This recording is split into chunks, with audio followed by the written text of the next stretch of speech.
नमस्कार दोस्तों, 19 मार्च 2021 के daily the Hindu editorial discussion में आपका स्वागत है। 4 इंपॉर्टेंट एडिटोरियल आर्टिकल्स हैं, देखते हैं कौन कौन से हैं। पहला है Biden and West Asian tinderbox. Biden का वेस्ट एशिया, यूएस का एक्चुअली में वेस्ट एशिया में क्या औकात है। यूएस में जो लेटेस्ट प्रेसिडेंट आए हैं आपके जो बाइडेन, वो किस प्रकार से बैलेंस स्थापित करने की कोशिश कर रहे हैं सऊदी अरेबिया के बीच में और आपका ईरान के बीच में। और सऊदी अरेबिया और ईरान के इस जुगलबंदी में इजराइल का क्या पॉइंट निकल के आ रहा है, यूएई का क्या पॉइंट निकल के आ रहा है और बाकी प्लेयर्स का क्या पॉइंट निकल के आ रहा है। एक्चुअली में यहाँ पे जो बाइडेन की स्ट्रेटजी डोनाल्ड ट्रंप से और उससे पहले के प्रेडेसेसर बैरक ओबामा से कितनी अलग है, इसको समझने की कोशिश करेंगे और कितनी रेलेवेंट है इसको भी समझने की कोशिश करेंगे। नेक्स्ट है dismantle the power Edifice, empower those unseen. Basically recently यहाँ पे जो कमल हसन साहब हैं, जो लीडर है मक्कल निधि मायम पार्टी के, अब ये पार्टी भी तमिलनाडु के इलेक्शन से पार्टिसिपेट करने वाली है। तो इन्होंने ये बोला कि अगर आप हमारी पार्टी में मेंबर बनना चाहते हैं, कैंडिडेट बनना चाहते हैं, टिकट पाना चाहते हैं, तो आप जो फॉर्म भरेंगे हमारी पॉलिटिकल पार्टी का, उसमें कास्ट नाम का कॉलम नहीं होगा। यहाँ पे कमल हसन साहब करने की कोशिश क्या कर रहे हैं कि देखिए, तमिलनाडु की पॉलिटिक्स में कास्ट बहुत डोमिनेंट है। आप सोचिए, उत्तर प्रदेश और बिहार में आपको दिखता होगा कि भाई कास्ट सिस्टम बहुत है, लेकिन इससे भी बहुत ज़्यादा कास्ट सिस्टम है तमिलनाडु में। तमिलनाडु का रिजर्वेशन 69% है, 50% से बहुत ज़्यादा। और तमिलनाडु में कास्ट पॉलिटिक्स बहुत इंपॉर्टेंट होती है, ठीक है ना। इनफैक्ट ओबीसी और एससी के अंदर भी कास्ट में काफ़ी सेग्रीगेशन है। अब यहाँ पे एक पॉइंट ऑफ व्यू दे रहे हैं कमल हसन साहब कि अगर आपको हमारी पॉलिटिकल पार्टी ज्वाइन करनी है तो आप अपना कास्ट मेंशन नहीं करेंगे। मतलब हम यहाँ पे मेरिटोक्रेसी को प्रमोट कर रहे हैं। लेकिन एक्चुअली में जो ऑथर है इस आर्टिकल को, मैं बता दूं, ऑथर है टीएम कृष्णा साहब, ये म्यूजिशियन और ऑथर है। इनका ये बोलना है कि भाई तमिलनाडु में इस कास्ट सिस्टम को अगर आप हटा के लेके चलते हो तो कहीं ना कहीं आप अपर क्लास के जो लोग हैं, जो कास्ट के पर्सपेक्टिव से प्रिविलेज्ड हैं, उनके व्यू पॉइंट को लेके चल रहे हो और सोशली मार्जिनलाइज्ड और डिसएडवांटेज्ड को छोड़ रहे हो। मतलब इनफैक्ट आप लोअर कास्ट के लोगों के अगेंस्ट काम कर रहे हो।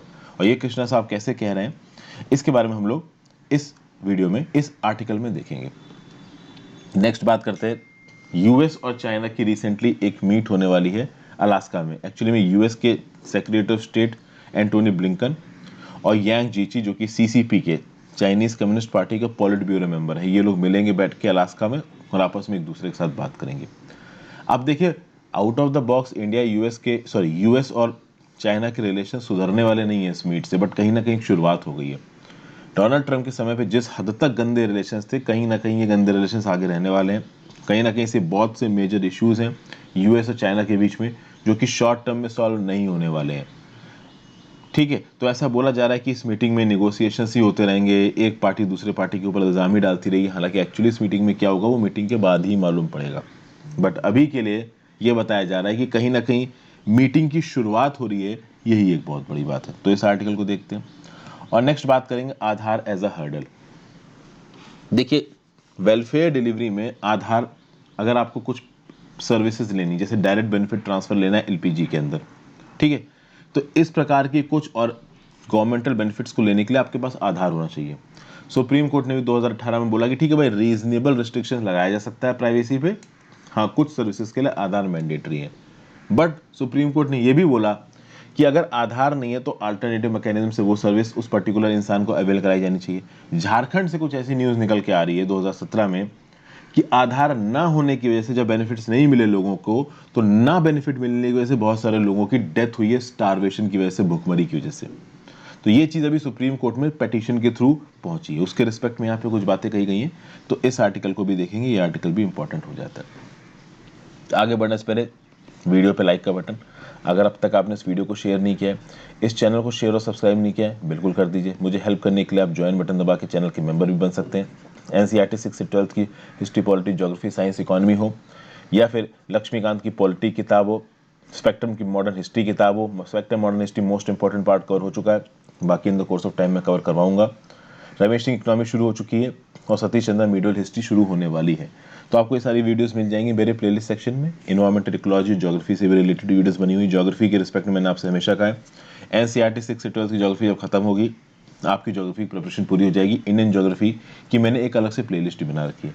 तो इतनी videos free of cost available है, आप ज्वाइन बटन दबा के हेल्प कर सकते हैं। इंस्टाग्राम पर फॉलो कर लीजिए और टेलीग्राम ग्रुप ज्वाइन कर लीजिए इस पर्टिकुलर लेक्चर की पीडीएफ के लिए।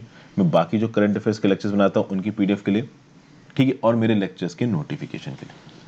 अब बात करते हैं Biden and West Asian tinderbox. The US is a sunset power in the region and the president faces challenge in reshaping American engagement. Sunset power मतलब वेस्ट एशियन रीजन में ऐसा कहने की कोशिश की जा रही है कि जो यूएस की ताकत है वो कम हो रही है। 36 दिन हुए हैं जो बाइडेन को यूएस का राष्ट्रपति बने, और 36 दिन के बाद 25 फरवरी को यूएस ने ईरान बैक्ड मिलिटियाज पे सीरिया में अटैक स्ट्राइक किया। देखिए, जब भी कोई स्ट्राइक अटैक होता है, रॉकेट अटैक होता है या ड्रोन स्ट्राइक्स होती है यूएस की तरफ से किसी भी इलाके में, तो भाई प्रेसिडेंशियल अप्रूवल लगता है, ठीक है ना। तो जो आर्म्ड फोर्सेज होती है यूएस की, जो पेंटागन होता है, पेंटागन एक डॉक्यूमेंट रखता है यूएस के सामने, यूएस प्रेसिडेंट उसको साइन कर देते हैं। कभी कभी ओरल कंफर्मेशन लिया जाता है, साइन बाद में ले लिया जाता है। अब हुआ ये है कि रिसेंटली हुआ क्या, जो इराक का कुर्दिस्तान का इलाका है ना, एरबिल नाम का, एरबिल में एक अमेरिकन बेस पे रॉकेट अटैक हुआ। ऐसा बोला जा रहा है कि इन रॉकेट अटैक्स ने को प्रो ईरान शिया मिलिटेंट्स ने कंडक्ट करवाया। तो इराक में एरबिल नाम की जगह है, एरबिल कुर्दिस्तान का बेस है, वहां पे अमेरिकन बेस के ऊपर रॉकेट अटैक हुआ और ऐसा बोला जा रहा है कि ईरान बैक्ड शिया मिलिटेंट्स ने अटैक करवाया। तो ऑब्वियस सी बात है यूएस को गुस्सा आएगा। तो यूएस ने क्या बोला कि भाई सीरिया में जो ईरान बैक्ड मिलिटियाज है उसके ऊपर हम अटैक करेंगे। अब सोचिए, इराक में यूएस के एसेट्स के ऊपर अटैक हो रहा है, तो यूएस रिटेलिएशन में सीरिया में अटैक करवा रहा है। डोनाल्ड ट्रम्प ने क्या किया था, डोनाल्ड ट्रम्प ने सीधे सीधे कासिम बिन सुलेमानी को मार दिया था इराक के अंदर, और वो एक बहुत बड़ा स्टेप था। यहाँ पे इराक में अमेरिका की फोर्सेस पे अटैक हो रहा है और सीरिया में अटैक कर रहा है यूएस, वो भी उन मिलिटियाज के अगेंस्ट जिनको बैक एंड से ईरान सपोर्ट देता है, सीधा सीधा सपोर्ट भी नहीं है। तो हो सकता है कि ईरान के अंदर यूएस के इस स्टेप को थोड़ा न्यूट्रल बोला जाए या थोड़ा कमजोर बोला जाए, क्योंकि यहाँ पे यूएस सीधे सीधे, आप कह सकते हो, मतलब सीधे सीधे यहाँ पे बदला नहीं ले रहा है। ऐसा होता है ना कि ईरान ने अटैक किया तो यूएस ने ईरान के सीधे सीधे किसी बड़े एसेट को मारा, ये यहाँ पे बाइडेन ने नहीं किया। मतलब डोनाल्ड ट्रम्प जैसी रेडिकल अप्रोच यहाँ पे बाइडेन ने नहीं की है। तो एक तो ये बात हो गया कि सीरिया में अटैक करवाना। एक्चुअली यहाँ पे 3 डिसीजंस लिखे हुए हैं। These 3 decisions may not be directly linked. मैं आपको 3 डिसीजन समझाने की कोशिश कर रहा हूँ। पहला डिसीजन जो बाइडेन का कि भाई सीरिया में एयर स्ट्राइक करेंगे ईरान बैक्ड प्रो मिलिटियाज के अगेंस्ट, पहला डिसीजन। दूसरा डिसीजन ये है कि जमाल कोशगी जो कि एक जर्नलिस्ट थे, उनकी किलिंग हुई थी इस्तांबुल नाम के शहर में। इस्तांबुल में सऊदी अरेबिया की जो कंसुलेट है वहाँ पे जमाल कोशगी गए 2 अक्टूबर 2018 को और फिर बाहर नहीं निकले। ऐसा सुनने में आया है कि Saudi crown Prince Mohammad bin Salman के ऑर्डर पे उनको इस्तांबुल के इस कंसुलेट में मार दिया गया। तो ये दूसरा डिसीजन है, जो कि इसके जो इंटेलिजेंस पेपर लीक हुए हैं वो यूएस एडमिनिस्ट्रेशन से ही लीक हुए हैं। तो कहीं ना कहीं जो बाइडेन के अप्रूवल के बिना ये पेपर लीक नहीं होंगे, और ये बहुत बड़ी न्यूज़ है। यूएस और सऊदी अरेबिया एक दूसरे के बहुत अच्छे दोस्त हैं, और यूएस एक ऐसी रिपोर्ट रिलीज कर रहा है जहां पे सऊदी अरेबिया का क्राउन प्रिंस एक पर्टिकुलर जर्नलिस्ट को, जो कि सऊदी अरेबिया की रूलिंग एलिट के अगेंस्ट बोलता है, उसको किसी दूसरे कंट्री के कंसुलेट में मारने का ऑर्डर दे दे। ये बड़ी न्यूज़ है। इसके रिस्पेक्ट में वीडियो बना चुका हूं। आप YouTube में जाइए और YouTube में जमाल खशोगी, मेरे नाम हर्षित द्विवेदी के साथ सर्च मारिए, आपको ये पर्टिकुलर वीडियो मिल जाएगी। How Jamal Khashoggi was assassinated in Saudi Istanbul consulate, has Mohammed bin Salman killed him. तो ये पर्टिकुलर वीडियो देख लीजिए जाके, आपको यहाँ पे पूरा आइडिया लग जाएगा कि ये पूरा इशू क्या है। आपको जमाल खशोगी वाला इंस्टेंस पता होना चाहिए, अगर आपको नहीं पता है तो देख लीजिए, देख रखिए तो कोई बात नहीं। तो ये तो दूसरा स्टेप हो गया। तीसरा स्टेप ये हो गया कि जब से बाइडेन पावर में आए हैं तब से बाइडेन ये कोशिश कर रहे हैं कि जो ईरान वाली न्यूक्लियर डील है ना, इसको रिवाइव कर लिया जाए। बार बार Biden Islamic Republic of Iran को ये बोल रहे हैं कि भाई ये जो 2015 में बैरक ओबामा के साथ एग्रीमेंट साइन हुआ था, ठीक है, इसको आप मानिए, इसके प्रोविजंस को मानिए। 2018 में डोनाल्ड ट्रम्प ने इससे यूनिलैटरली विड्रॉ कर लिया। तो ईरान बोल रहा है कि पहले हमारे ऊपर सैंक्शंस हटाओ फिर हम मानेंगे। तो बेसिकली कहीं ना कहीं मिस्टर बाइडेन की वेस्ट एशिया पॉलिटिक्स में ये 3 डिसीजंस को कहीं ना कहीं एक दूसरे के साथ कनेक्ट किया जा रहा है। जितने भी अमेरिकन प्रेसिडेंट्स अब तक आए हैं सेकेंड वर्ल्ड वॉर से, कहीं ना कहीं वेस्ट एशिया में इनकी इन्वॉल्वमेंट बहुत मेजर रही है। बैरक ओबामा और डोनाल्ड ट्रंप ये 2 ऐसे प्रेसिडेंट हैं जिन्होंने वेस्ट एशिया से निकल के ईस्ट एशिया पे फोकस करने की कोशिश की। और ईस्ट एशिया में डोमिनेंट कंट्री कौन है? चाइना है, ऑब्वियस सी बात है। ईस्ट एशिया के ईस्ट में चले जाइए तो आपका पैसिफिक ओशन आता है, साउथ चाइना सी आता है, और साउथ चाइना सी के ऊपर बहुत डोमिनेंस है चाइना की। तो वेस्ट एशिया से अपने एसेट्स को निकाल के, अपने फोकस को निकाल के ईस्ट एशिया की तरफ फोकस करने की कोशिश की है बराक ओबामा ने, डोनाल्ड ट्रंप ने। बराक ओबामा के समय पे इनका जो सबसे प्राइमरी फॉरेन पॉलिसी एजेंडा था वो था ईरान का न्यूक्लियर प्रोग्राम। कैसे ना कैसे P5+1 JCPOA के थ्रू ईरान का ये न्यूक्लियर प्रोग्राम चालू किया बराक ओबामा ने। डोनाल्ड ट्रंप को 2 मिनट लगे, उन्होंने इस प्रोग्राम को कैंसिल कर दिया। ओके, अब मिस्टर ओबामा का ये जो ईरान न्यूक्लियर प्रोग्राम था ये इतना इंपॉर्टेंट था क्यों?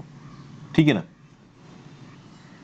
देखिए, बराक ओबामा इस बात को जानते थे कि इजराइल के पास तो ऑलरेडी न्यूक्लियर वेपन्स है, इजराइल की बराबरी कोशिश कर रहा है ईरान। अगर ईरान भी न्यूक्लियर वेपन्स डेवलप कर लेता है तो वेस्ट एशिया में जो और कंट्रीज हैं जैसे ओमान है, यमन है, यूएई है, सऊदी अरेबिया है, इस प्रकार की कंट्रीज भी कैसे ना कैसे करके न्यूक्लियर वेपन्स इकट्ठा करने की कोशिश करेंगे और न्यूक्लियर वेपन्स की एक रेस सी छिड़ जाएगी। और ऑब्वियस सी बात है, इस रेस को लड़के शांत नहीं किया जा सकता, इसलिए बराक ओबामा ने एक प्रैक्टिकल अप्रोच ली, एक डिप्लोमेटिक अप्रोच ली। बराक ओबामा ने बोला कि भैया देखिए, ईरान के साथ सीधे सीधे तो हम जंग पे जा नहीं सकते, तो थोड़ा प्रॉपर तरीके से बात करने की कोशिश करते हैं। और मैं आपको बता दूं, बराक ओबामा बेंजामिन नेतन्याहू के कोई खास दोस्त नहीं थे। बेंजामिन नेतन्याहू के साथ उल्टी सीधी 1-2 बार अल्टरकेशन भी हुई है, कमेंटबाजी भी हुई है बराक ओबामा की। बेंजामिन नेतन्याहू कौन है? ये इजराइल के प्राइम मिनिस्टर हैं।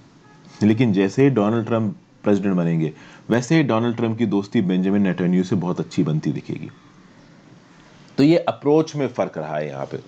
ओके, अगर आप बात करो बराक ओबामा की अप्रोच की, तो बराक ओबामा इतने एंटी ईरान नहीं थे, कहीं ना कहीं वो ईरान के साथ दोस्ती बनाना चाहते थे और बहुत ज्यादा प्रो इजराइल नहीं थे। जैसे ही डोनाल्ड ट्रंप आए, डोनाल्ड ट्रंप ने ईरान के प्रति बहुत ज्यादा हॉस्टाइल अप्रोच कर ली और इजराइल से बहुत ज्यादा दोस्ती कर ली। तो मिस्टर ट्रंप ने न्यूक्लियर डील को अबेंडन कर दिया, तेहरान के ऊपर फिर से सैंक्शंस लगा दिए, सऊदी अरेबिया को अनकंडीशनल सपोर्ट दिया मिस्टर ट्रंप ने, ठीक है ना। इजराइल को अनकंसीडर्ड, मतलब आप कह सकते हो कि कंसीडरेबल सपोर्ट दिया। ईरान के प्रॉक्सीज यानी बैक एंड से ईरान जिसको जिसको भी मदद कर रहा था उसके खिलाफ एयर स्ट्राइक्स किए। किसने? आपके डोनाल्ड ट्रंप ने। और ईरानियन जनरल कासिम बिन सुलेमानी को भी मार दिया। ये न्यूज़ 2019-20 के समय पे बहुत ज़्यादा वायरल हो रही थी। लेकिन यहाँ पे भी मिस्टर ट्रंप की इतनी औकात नहीं पड़ी कि वो ईरान के साथ सीधे सीधे जंग छेड़ दें। हाँ, ये आप कह सकते हो कि कासिम बिन सुलेमानी को मारा, बट कासिम बिन सुलेमानी को ईरान की धरती पे नहीं मारा, कासिम बिन सुलेमानी को इराक की धरती पे मारा। ओके, तो मतलब कि प्रॉक्सी वॉर था एक तरीके का। अब जब इराक में कासिम बिन सुलेमानी को मारा तो ईरान चुप बैठने वाला तो नहीं है। ईरान ने इराक के जो अमेरिकन बेसेस थे वहां पे मिसाइल दागी। बाद में डोनाल्ड ट्रंप ने बोला कि कुछ नहीं हुआ, लेकिन ऐसा सुनने में आया था कि उन मिसाइल का इम्पैक्ट, उन मिसाइल की आवाज़ इतनी ज़्यादा थी कि बहुत सारे अमेरिकन सोल्जर्स के जो कान के पर्दे थे ना वो फट गए थे। ऐसा बोला गया था कि शायद इंटेंशनली ईरान ने वो मिसाइल यूएस के बेसिस पे नहीं दागी, उसके पास दागी, और जब वो पास में गिरी ना तो इतना तेज इंपैक्ट आया, इतनी तेज आवाज आई कि बहुत सारे अमेरिकन सोल्जर्स को चोटें लगी और उनके कान के पर्दे फट गए। ओके, फिर एक अमेरिकन ड्रोन को गल्फ के रीजन के ऊपर गिरा दिया। किसने? ईरान ने। इन सब के बावजूद भी डोनाल्ड ट्रंप ने पलट के अटैक नहीं किया ईरान के ऊपर, क्योंकि कहीं ना कहीं डोनाल्ड ट्रंप के समय पे भी जो मिनिस्टर्स थे, जो लॉ मेकर्स थे, उन्होंने कहीं ना कहीं डोनाल्ड ट्रंप को समझाया कि full front, full fledged war is not a good option. अब यहाँ पे बाइडेन के सामने बड़ी प्रॉब्लम्स है और बाइडेन थोड़ा सा इस पूरे के पूरे इशू को अलग तरीके से लेने की कोशिश कर रहे हैं। ऑलरेडी यूएस का चाइना के साथ कंपटीशन चल रहा है, तो कोल्ड वॉर वाली यादें वापस आ रही हैं। आपको पता है कि यूएस और यूएसएसआर के बीच में बहुत लंबे समय तक कोल्ड वॉर चला है। कुछ कुछ इस प्रकार का कोल्ड वॉर चाइना के साथ चल रहा है। अब यहाँ पे इस कोल्ड वॉर के बीच में यूएस के सामने और भी बहुत सारी फॉरेन पॉलिसी प्रायोरिटीज़ हैं। भाई, इंडिया एक प्रायोरिटी है, ईस्ट एशिया एक प्रायोरिटी है, इंडिया मतलब साउथ एशिया एक प्रायोरिटी है। अब हमेशा के लिए वेस्ट एशिया में फंसा नहीं रह सकता यूएसए, बट एकदम से वेस्ट एशिया को छोड़ भी नहीं सकता। वेस्ट एशिया एक ऐसा जगह है जहाँ पे अमेरिका के क्लोजेस्ट एलाइज हैं। क्लोजेस्ट एलाइज में सऊदी अरेबिया आता है, यूएई आता है, इजराइल आता है। ये ऐसी कंट्रीज़ हैं जिनके बहुत अच्छे रिश्ते रहे हैं यूएसए के साथ बहुत लंबे समय से। फिर यूएसए के हज़ारों की तादाद में ट्रूप्स डिप्लॉयड हैं इस इलाके में। अगर आप बात करो मिस्टर ओबामा की, तो मिस्टर ओबामा ने जो न्यूक्लियर प्रोग्राम साइन करवाया था उसको फिर से चालू करने की कोशिश कर रहे हैं यहाँ पे जो बाइडेन। ओके, तो ओवरऑल जो बाइडेन करने की तो यहाँ पे बहुत कुछ कोशिश कर रहे हैं, लेकिन मिस्टर ओबामा से ज़्यादा एम्बिशियस प्लान बना लिया यहाँ पे। 3 से 4 प्लेयर्स को इकट्ठे यहाँ पे इन्वॉल्व कर रहे हैं। तो यहाँ पे जो बाइडेन कर क्या रहे हैं? भाई, वो सीधे सीधे ईरान से बात करने की भी कोशिश कर रहे हैं। कि आप JCPOA को वापस ज्वाइन करो। इसके साथ साथ जो बाइडेन ये भी बोल रहे हैं कि भाई ईरान के जो बैक्ड मिलिशियाज है सीरिया में उनके ऊपर, इराक में उनके ऊपर अटैक करवा रहे हैं जो बाइडेन। तो सोचिए, Joe Biden at the same time Iran से बात करके ये भी कहने की कोशिश कर रहे हैं कि भाई JCPOA के मैकेनिज्म में वापस आ जाओ। At the same time back and से ईरान जिन मिलिशियाज को बैक करता है इराक में, कुर्दिस्तान में, सीरिया में, उनको ऊपर भी अटैक करवा रहे हैं Joe Biden. At the same time Saudi Arabia के वॉर ऑन यमन को सपोर्ट करने से मना कर दिया जो बाइडेन ने। तो आप कह सकते हो कि this is sort of a pro Iran decision, क्योंकि यमन में जो हौदी रेबल्स हैं उन हौदी रेबल्स को बैक एंड से सपोर्ट देता है ईरान। हौदी रेबल्स कौन है, यमन के सिविल वॉर में क्या हो रहा है, इसके लिए मैंने वीडियो बना रखी है। पहली वीडियो देखिए, Yemen civil war and its political history explain, why Saudi Arabia and Houthis are fighting. इस पर्टिकुलर वीडियो को देख लीजिए जाके, तो यमन सिविल वॉर के बारे में आपको पूरी इंफॉर्मेशन मिल जाएगी। तो at the same time Saudi Arabia जो यमन में सिविल वॉर कंडक्ट कर रहा है, उसमें सऊदी अरेबिया का सपोर्ट करने से मना कर दिया यूएसए ने। कुल मिला के यहाँ पे इजराइल के जो पैलेस्टीनियन वाले जो एंगल था, जिस प्रकार से डोनाल्ड ट्रंप सपोर्ट कर रहे थे इजराइल को, उस प्रकार से जो बाइडेन सपोर्ट नहीं कर रहे हैं। तो एक बैलेंस्ड अप्रोच लेने की कोशिश कर रहे हैं। कुछ काम यहाँ पे प्रो ईरान कुछ कर रहे हैं यहाँ पे डोनाल्ड ट्रंप, कुछ काम यहाँ पे एंटी ईरान कर रहे हैं। कुछ काम यहाँ पे प्रो सऊदी अरेबिया कर रहे हैं जो बाइडेन, और कुछ काम यहाँ पे एंटी सऊदी अरेबिया कर रहे हैं जो बाइडेन। तो बेसिकली यहाँ पे एक बहुत बैलेंस्ड अप्रोच और एक बहुत प्रोग्रेसिव अप्रोच लेके चल रहे हैं जो बाइडेन। लेकिन प्रॉब्लम ये है कि हो सकता है कि जो बाइडेन को, यूएस एडमिनिस्ट्रेशन को यहाँ पे ईरान के पर्सपेक्टिव से कमजोर देखा जाए। क्योंकि जब ईरान ने कुर्दिस्तान में यूएस फोर्सेस के ऊपर अटैक किया, तो पलट के यूएस ने अटैक किया सीरिया में। अब पिछली बार डोनाल्ड ट्रंप ने सुलेमानी के ऊपर इराक में अटैक करवाया था, यहाँ सीरिया में अटैक हो रहा है, तो दूर अटैक हो रहा है ईरान से, तो कहीं ना कहीं हो सकता है यूएस को कमजोर देखा जाए। दूसरी बात यहाँ पे यह है कि ईरान की इंटरनल पॉलिटिक्स भी यहाँ पे बहुत कुछ डिफाइन करती है। ईरान में दो फैक्शन है, एक मॉडरेट फैक्शन है, एक कंजर्वेटिव फैक्शन है। कंजर्वेटिव फैक्शन क्या बोलेगा कि भाई ईरान को एक न्यूक्लियर पावर होना चाहिए, हमें अमेरिका के साथ रिश्ते अच्छे नहीं करने, हम अपने आप पे डिपेंडेंट रहेंगे। मॉडरेट फैक्शन क्या बोलेगा कि नहीं भाई, यूएस के साथ रिलेशन अच्छे रखो, यूएस के साथ आउटराइट पंगा सही नहीं है। अभी के लिए जो ईरान के प्रेसिडेंट है, प्रेसिडेंट हसन रूहानी, ये मॉडरेट फैक्शन को बिलोंग करते हैं। और ये वही हसन रूहानी है जिनके साथ JCPOA न्यूक्लियर एग्रीमेंट साइन हुआ था। और प्रॉब्लम ये है कि हसन रूहानी का जो टर्म है वो जून 2021 में खत्म होने वाला है, फिर इलेक्शंस होंगे और पूरे चांसेस हैं कि हो सकता है कि कोई कंजर्वेटिव पावर में आ जाए। और अगर कंजर्वेटिव पावर में आ जाता है ईरान में, उसके बाद यूएसए के साथ एक न्यूक्लियर डील हो पाएगी, इस बात की कोई गारंटी नहीं है। क्योंकि जो कंजर्वेटिव फैक्शन है ईरान का, वो क्या बोलेगा कि हम तो अपनी न्यूक्लियर पावर डेवलप करेंगे, यूएस भाड़ में जाए। अभी के लिए जो हसन रूहानी साहब हैं, ये तो चाहते हैं कि जैसे ना कैसे करके JCPOA रिवाइव हो जाए। तो अगर यूएस को ईरान के साथ अच्छे रिश्ते बनाने हैं तो JCPOA को अभी रिवाइव करना पड़ेगा। Okay, the clock is ticking. June 2021 तक एक्शन लेना है। जिस हिसाब से यूएस यहाँ पे एक्शन ले रहा है, ऐसा लग नहीं रहा है कि जून 2021 तक कुछ हो पाएगा। फिर अगर यूएस के सऊदी अरेबिया के साथ रिश्ते देखिए, तो बहुत सारी फैसेट्स में यूएस सऊदी अरेबिया के रिश्ते भी डाउन हो रहे हैं। 2019 में जब सऊदी की ऑयल फैसिलिटीज पे अटैक हुआ, तो उस समय पे यूएस ने कुछ नहीं किया। आज की डेट में सऊदी अपने रिलेशनशिप को एक्सपेंड कर रहा है। सऊदी यूएस के साथ साथ रशिया के व्लादिमीर पुतिन और टर्की के अर्डोगान के साथ भी रिलेशन स्थापित करने की कोशिश कर रहा है। जब सऊदी अरेबिया ने देखा कि यूएस का अनकंडीशनल सपोर्ट जा रहा है, तो सऊदी अरेबिया ने कतर के साथ भी अपने अच्छे रिलेशंस किए। ओके, आप समझिए कि यमन की क्राइसिस में अब सऊदी अरेबिया ऐसा नहीं है कि पूरी तरीके से यूएस के ऊपर डिपेंडेंट है। सऊदी अरेबिया को यह भी बात पता चल गई है कि कहीं ना कहीं ये जो यूएसए है, हो सकता है आगे आने वाले समय में हमको उतना सपोर्ट ना दे पाए। उसकी एक रीजन ये भी है कि वेस्ट एशिया के रीजन में जो यूएसए की औकात है ना, वो कम हो रही है। और ये बात सऊदी अरेबिया को भी पता है, और ये बात कहीं ना कहीं इजराइल को भी पता है। ठीक है ना।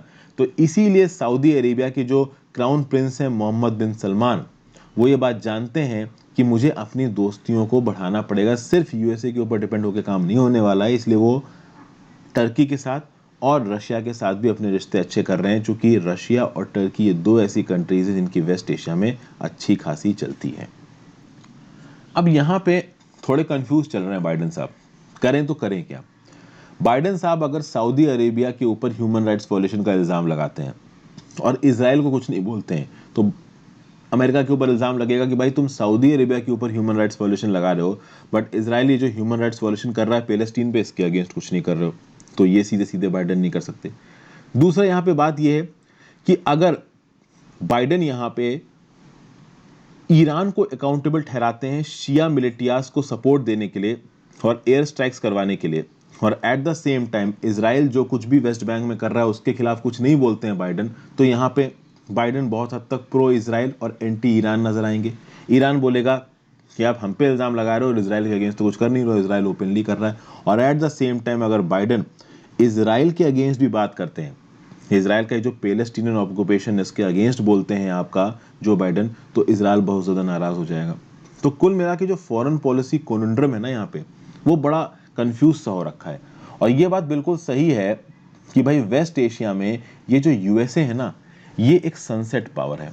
मतलब यूएसए की जो ताकत है वेस्ट एशिया के इस रीजन में, वो कहीं ना कहीं कम हो रही है। आज की डेट में यूएस की उतनी ताकत नहीं है इस वेस्ट एशिया के रीजन में जितनी 20 साल पहले हुआ करती थी। इसलिए जो वेस्ट एशिया की पॉलिटिक्स है वो डाइवर्सिफाई हो रही है। चाइना, इंडिया और रशिया जैसे प्लेयर्स की जो स्कोप है वो बढ़ रहा है। तो ये था आर्टिकल, थोड़ा बड़ा हो गया है बट ठीक है, इंपॉर्टेंट था। नेक्स्ट बात करते हैं किसकी, dismantle the power edifices, empower those unseen. Tamil Nadu awaits a political, economic and social environment that affirms marginalised identities with confidence. जैसा कि मैंने आपको बताया इसके इंट्रोडक्शन में कि भाई अभी रिसेंट पब्लिक इंटरेक्शन हुआ और कमल हसन जो कि लीडर हैं मक्काल निधि मायम नाम की पॉलिटिकल पार्टी के तमिलनाडु में। अब ये जो पॉलिटिकल पार्टी है इसको द्रविड़ मुनेत्र कज़गम और ऑल इंडिया अन्ना द्रविड़ मुनेत्र कज़गम फॉर्मुलेशंस का सबसे पोटेंट अल्टरनेटिव माना गया है। तमिलनाडु के इलेक्शन लैंडस्केप को दो पॉलिटिकल पार्टीज डोमिनेट करती हैं, एक है डीएमके, एक है एआईएडीएमके। इनके अलावा अगर कोई पॉलिटिकल पार्टी थोड़ी बहुत आगे बढ़ पाई है तो वो कमल हसन की मक्कल निधि मायम है। अब मक्कल निधि मायम ने ये बोला कि अगर आप पार्टी के मेंबर बनना चाहते हैं और आगे पार्टी से टिकट लेके लड़ना चाहते हैं इलेक्शंस में, तो जो आपको फॉर्म दिया जाएगा उसमें कास्ट का कोई भी कॉलम नहीं होगा। मतलब कास्ट बेस्ड पॉलिटिक्स को हटा के इक्विटेबलनेस, ठीक है ना, और होमोजीनियस वाला एलिमेंट लाने की कोशिश कर रहे हैं कमल हसन साहब। लेकिन यहाँ पे कमल हसन साहब को कहीं ना कहीं क्रिटिसाइज किया जा रहा है। देखिए क्या बोला जा रहा है। An often paraded argument by caste privileged is that merit in an untainted guiding light while identity is biased. Merit is an absolute, a merit detached from social variances and undulation. It is not a product of society on the criteria. It is a measure that circumstance societal discrimination. Krishna साहब सीधे सीधे यहाँ पे कमल हसन के ऊपर इल्ज़ाम लगाते हुए बोल रहे हैं कि वो लोग जो कि हायर कास्ट से आते हैं, वो लोग जो कि कास्ट के टर्म्स में प्रिविलेज्ड हैं, उन्होंने कभी भी उन प्रॉब्लम्स को नहीं देखा जो कि लोअर कास्ट के लोगों को झेलना पड़ता है। इसलिए ये हायर कास्ट के लोग लोअर कास्ट के लोगों की कभी प्रॉब्लम समझ ही नहीं सकते, इसलिए ये लोग मेरिट की बात करने लगते हैं। ये लोग मेरिट को एक ऐसा आप कह सकते हो पैरामीटर बनाने लगते हैं जिसके बेसिस पे वो सोशल वेरिएंसेस और अनड्यूलेशंस को हटा देना चाहते हैं। बट बात ये है कि सोसाइटल डिस्क्रिमिनेशन तो हमारी सोसाइटी में एग्जिस्ट करता ही है। तो ये जो आप बोल रहे हो कि भाई हम कास्टलेस कर देंगे अपनी पार्टी को, ये कास्ट वाला कॉलम हटा देंगे, कास्ट फ्री पॉलिटिक्स करेंगे, मेरिटोक्रेसी करेंगे, ये आप इसलिए कह रहे हो क्योंकि आप कास्ट के टर्म्स में हमेशा एडवांटेज रहे हो, आप डिसएडवांटेज नहीं रहे हो। तो चूंकि आप डिसएडवांटेज नहीं रहे इसलिए मेरिटोक्रेसी की बात कर रहे हो, इसीलिए सोसाइटल डिस्क्रिमिनेशन की बात कर रहे हो, कास्टलेस सोसाइटी की बात कर रहे हो। जबकि कृष्णा साहब का ये बोलना है कि कास्टलेस सोसाइटी होना तमिलनाडु में पॉसिबल ही नहीं है, कास्ट फ्री पॉलिटिक्स होना तमिलनाडु में पॉसिबल नहीं है। कास्ट लोगों की आइडेंटिटी के साथ जुड़ी हुई है। जो बड़े बड़े लीडर्स रहे हैं ना भाई आपके तमिलनाडु में, जो फॉरवर्ड कास्ट से भी रहे हैं, ऊंची कास्ट से भी रहे हैं, ठीक है, उन्होंने भी कहीं ना कहीं कास्ट के रिस्पेक्ट में बहुत आप कह सकते हो कि समझदारी से काम लिया है तमिलनाडु में। देखिए क्या बोला जा रहा है, people enjoying caste privilege will no doubt demand that caste should not be a dominant determinant in electoral politics. If you belong to a Brahminical or politically dominant caste, it is convenient and self-serving to demand this false level playing field. But the field is far from level. मतलब कि वो लोग जिनके पास cast का privilege है वो तो चाहेंगे ही कि इलेक्शन पॉलिटिक्स में किसी भी प्रकार की कास्ट ना हो। क्योंकि जो ब्राह्मणिकल फोल्ड से हैं या पॉलिटिकली डोमिनेंट कास्ट को बिलोंग करते हैं, उनके सामने कभी भी कास्ट के बेसिस पे कोई डिसएडवांटेज आया नहीं।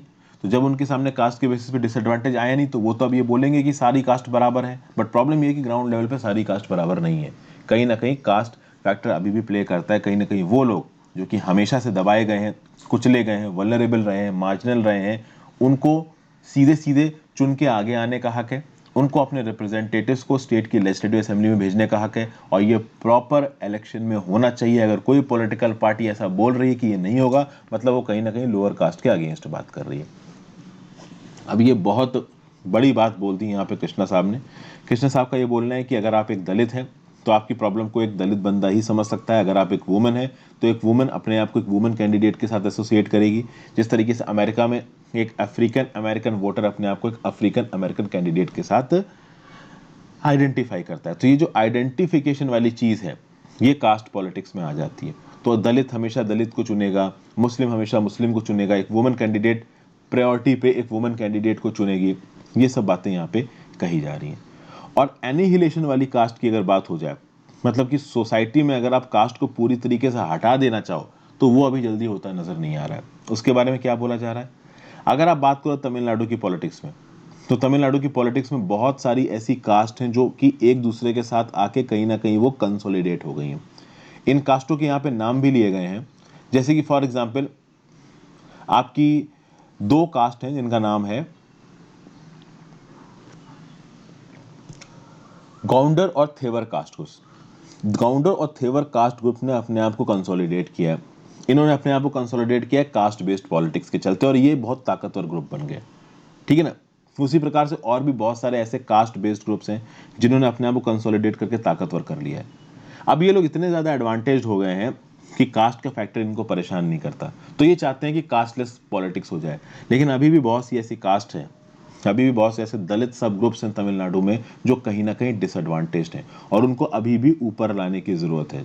इसलिए जो बड़े बड़े लीडर रहे हैं तमिलनाडु में, जो फॉरवर्ड कास्ट के भी रहे हैं या अदर बैकवर्ड क्लास के पॉलिटिशियंस रहे हैं, उन्होंने कभी ना कभी कहीं ना कहीं इलेक्शन में टिकट्स बांटते वक्त शेड्यूल कास्ट को टिकट देना, शेड्यूल ट्राइब को टिकट देना, ओबीसी को टिकट देना, ये इंश्योर किया है। क्योंकि तमिलनाडु की पॉलिटिक्स को आप कास्ट से अलग कर ही नहीं सकते। अगर आप तमिलनाडु की पॉलिटिक्स को कास्ट से अलग करने की कोशिश करोगे, मतलब आप सोशल मार्जिनलाइजेशन, कल्चरल मार्जिनाइजेशन और इकोनॉमिक मार्जिनलाइजेशन को बढ़ावा दे रहे हो।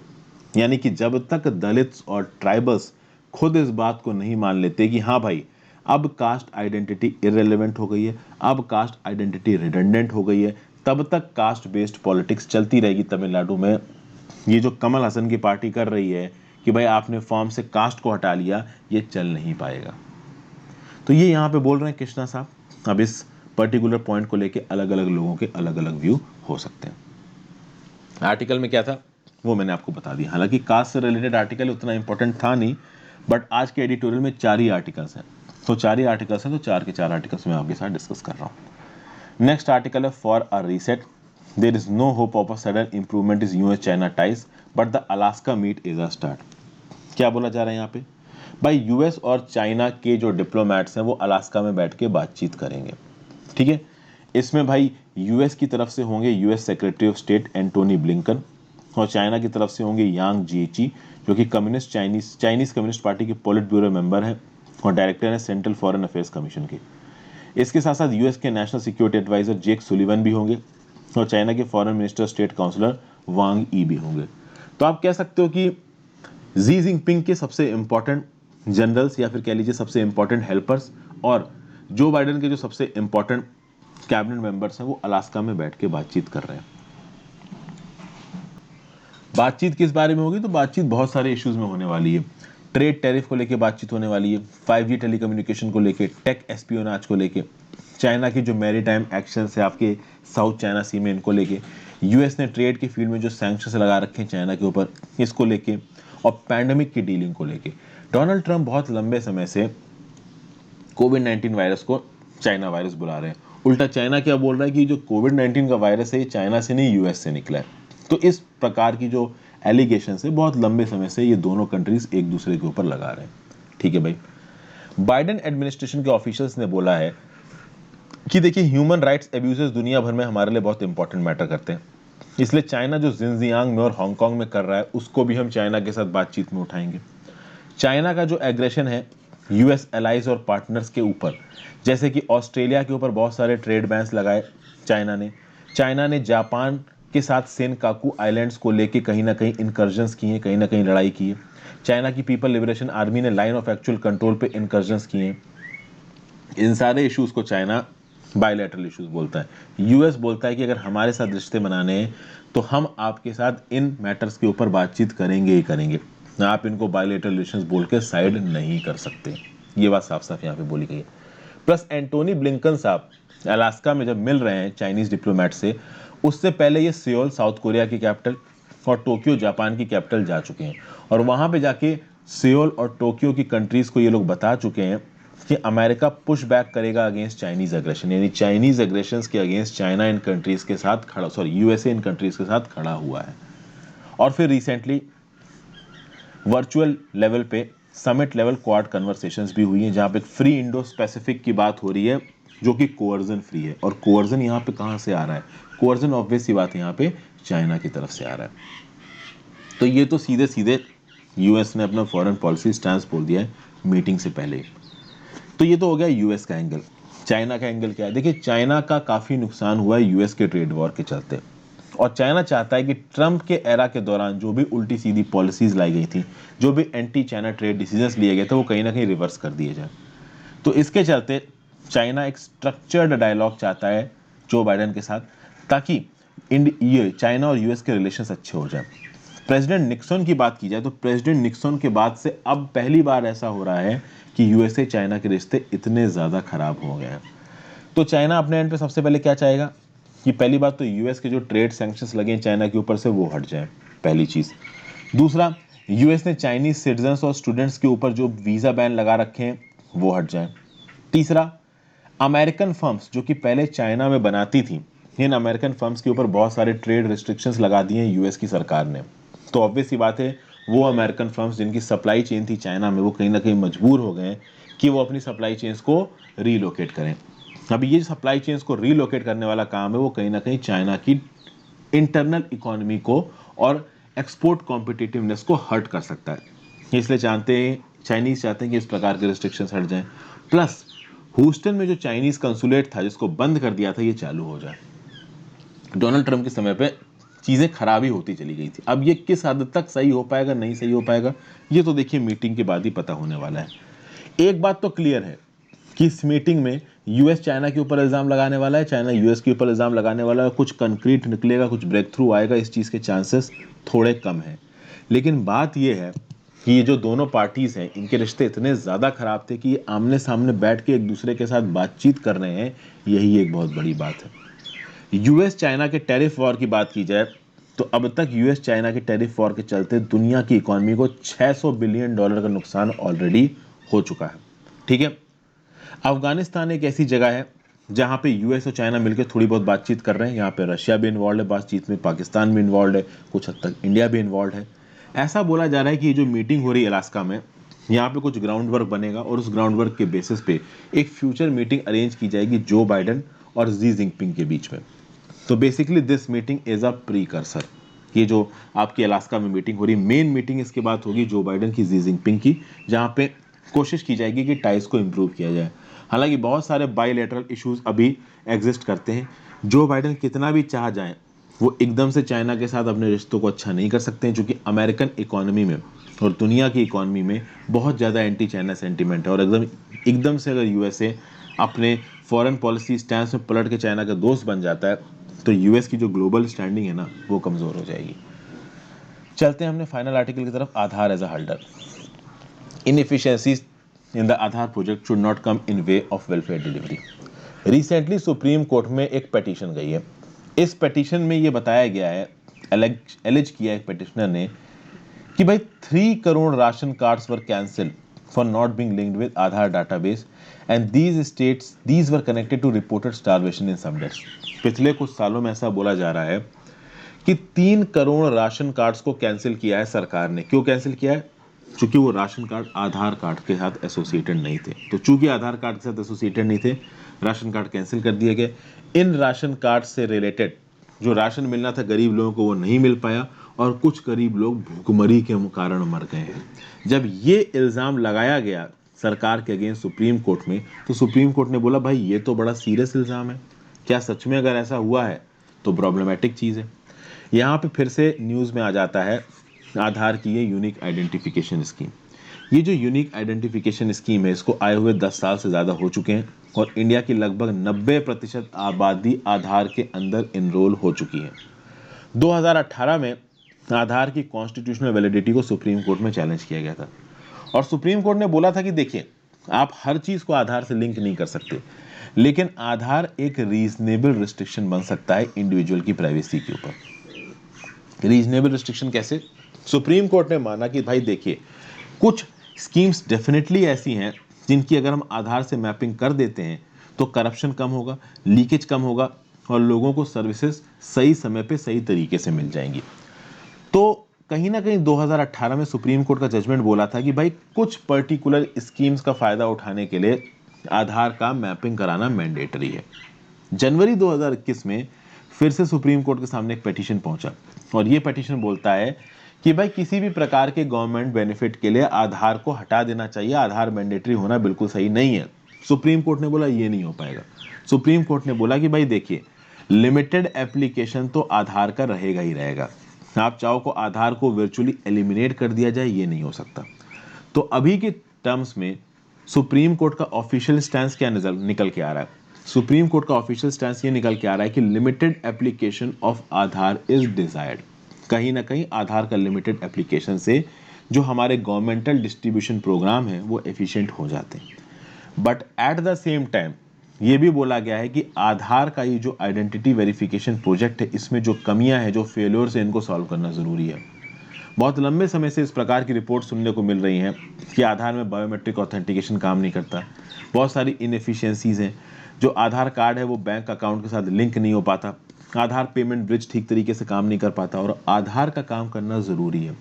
क्योंकि आधार के अंदर public distribution system, rural employment guarantee act और एलपीजी सब्सिडी जैसे एसेंशियल आइटम्स मिलते हैं और गरीबों को इन आइटम्स की बहुत प्रोएक्टिव लेवल पे, इमीडिएट लेवल पे ज़रूरत होती है। तो अगर आधार नंबर की इनएफिशिएंसी के चलते अगर पुअर को इनकन्वीनियंस हो रहा है, सफ़र करना पड़ रहा है, तो कहीं ना कहीं लॉन्ग टर्म में इसके जो कंसिक्वेंसेस है वो बहुत डिलीटीरियस है, बहुत ख़राब है। ओके, बहुत लंबे समय से ये रिपोर्ट निकल के आ रही हैं कि आधार ऑथेंटिकेशन के समय पे चीज़ें फेलियर हो जाती हैं और सही समय पे बेनिफिट्स नहीं मिल पाते बेनिफिशरीज़ को, और कभी कभी तो लेजिटिमेट बेनिफिशरीज़ का नाम भी कैंसिल कर दिया जाता है क्योंकि उनका आधार बैंक अकाउंट से मैच नहीं कर रहा होता। अब भाई यहाँ पे जब सुप्रीम कोर्ट ने सरकार से सवाल पूछा कि भाई हमने आपसे ये बोला है कि आप आधार के बेसिस पे स्कीम्स दो, बट अगर आधार के बेसिस पे स्कीम का बेनिफिट नहीं दिया जा पा रहा है तो आप दूसरे तरीके से दो। मतलब सुप्रीम कोर्ट ने 2018 में बोला था कि भाई ठीक है, आधार मैपिंग आप करवा लो, स्कीम के बेनिफिट दे दो, बट जिन केसेस में आधार मैपिंग नहीं हो पा रही फॉर एनी वैलिड रीजन, वहां पे आप बेनिफिट देना बंद मत करो। गवर्नमेंट भी ये बोल रही है कि हाँ भाई, एग्जेम्पशन मैकेनिज्म एग्जिस्ट करते हैं, अगर कोई पर्सन आधार की स्कीम का प्रॉपर फायदा नहीं उठा पा रहा है तो हम उसको अल्टरनेटिव तरीके से सब्सिडीज और बेनिफिट प्रोवाइड करने की कोशिश करते हैं। लेकिन गवर्नमेंट का ये जो ऑफिशियल स्टांस है उसके अगेंस्ट बहुत सारी रिपोर्ट्स आ रही हैं और एक रीसेंट पटिशन ने बोला है कि झारखंड जैसे स्टेट में 2017 में आधार की बेनिफिट्स और सब्सिडीज ना मिलने के चलते लोग भुखमरी के कारण मर गए हैं। और अगर कहीं से भी ये जो न्यूज़ निकल के आ रही है ये सच है तो कहीं ना कहीं this is a thing which merits serious consideration. अगर आप आधार की बात करो तो आधार जिस लेवल पे काम करता है, ये जो यूनिक आइडेंटिफिकेशन सिस्टम है, ये जिस मैसिव लेवल पे काम करता है, जितना टेक्नोलॉजिकल इंटेंसिव ये प्रोजेक्ट है, इसमें बहुत चांसेस हैं कि बायोमेट्रिक ऑथेंटिकेशन फेलियर्स हो सकते हैं क्योंकि लार्ज स्केल पे टेक्नोलॉजी इन्वॉल्व है। तो यहाँ पे कहीं ना कहीं आपको वैलिड आउटकम्स निकालने पड़ेंगे, बहुत प्रोएक्टिव तरीके से, बहुत ही आप कह सकते हैं जेन्युइन रीजंस ढूंढने पड़ेंगे। जैसे फॉर एग्जांपल अगर ट्राइबल पीपल की बात की जाए, लेबरर्स की बात की जाए, तो ये जो ट्राइबल पीपल हैं, लेबरर्स हैं, ये बहुत ज़्यादा मैनुअल लेबर करते हैं। मैनुअल लेबर के समय पे, हार्ड लेबर के समय पे इनके हाथ में झुर्रियाँ आ जाती हैं, इनके हाथ की जो फिंगरप्रिंट है ना वो बदल जाते हैं क्योंकि इनका काम ही ऐसा। अब जो ईंटें उठाता है जो मजदूर, उसके हाथ की फिंगरप्रिंट तो देखिए बदल ही जाएंगे। अब हाथ के फिंगरप्रिंट बदल जाएंगे तो जब वो आधार कार्ड के लिए बायोमेट्रिक डालेगा अपना अंगूठा तो वो बायोमेट्रिक लेगा ही नहीं, और जब उसको बायोमेट्रिक लेगा ही नहीं उसको बेनिफिट दिए नहीं जाएंगे। तो इस प्रकार के लोगों को क्या सच में बेनिफिट मिल रहे हैं जब उनका आधार ऑथेंटिकेट हो पा रहा है? इस बात के ऊपर यहाँ पे सीरियसली सवाल उठाया जा रहा है। प्लस ये भी होता है कि गांव में जो लोग रहते हैं ना, कभी कभी हो जाता है कि भाई उनके कार्ड खो जाते हैं। ओके, या फिर उनके कार्ड पे कोई दूसरा पर्सन गलत तरीके से ट्रांजैक्शन करता है, तो क्या सेंट्रल और स्टेट गवर्नमेंट इस बात को आइडेंटिफाई कर रही है कि आधार के बेनिफिट सही लोगों के पास जा रहे हैं और सही समय पे उनको मिल रहे हैं? भाई इस चीज़ को आइडेंटिफाई कर पाना स्टेट और सेंट्रल गवर्नमेंट के लिए बहुत मुश्किल काम है, क्योंकि जिस लेवल पे आधार में सर्विसेज का डिस्पर्सल हो रहा है वो लेवल बहुत बड़ा है। तो अभी भी कहीं ना कहीं जो पेटिशन है वो इस बात पे सेंट्रल गवर्नमेंट और स्टेट गवर्नमेंट का ध्यान लेके आ रही है कि आधार के डिस्बर्सल मैकेनिज्म्स में प्रॉब्लम है और प्रोएक्टिवली इस प्रॉब्लम को हमें सॉर्ट आउट करने की ज़रूरत है। तो आर्टिकल में यहाँ पे सिर्फ गलतियाँ बताई गई हैं, सिर्फ कमियाँ बताई गई हैं, कोई प्रॉबल सॉल्यूशंस नहीं बताए गए। So thank you for watching this video friends. Video को लाइक और शेयर किए बिना मत जाना। आई होप आपको ज़रूर कुछ सीखने को मिला हो। अगर वीडियो अच्छी लग रही है तो चैनल को ज्वाइन ज़रूर करें। Thank you for watching, have a great day.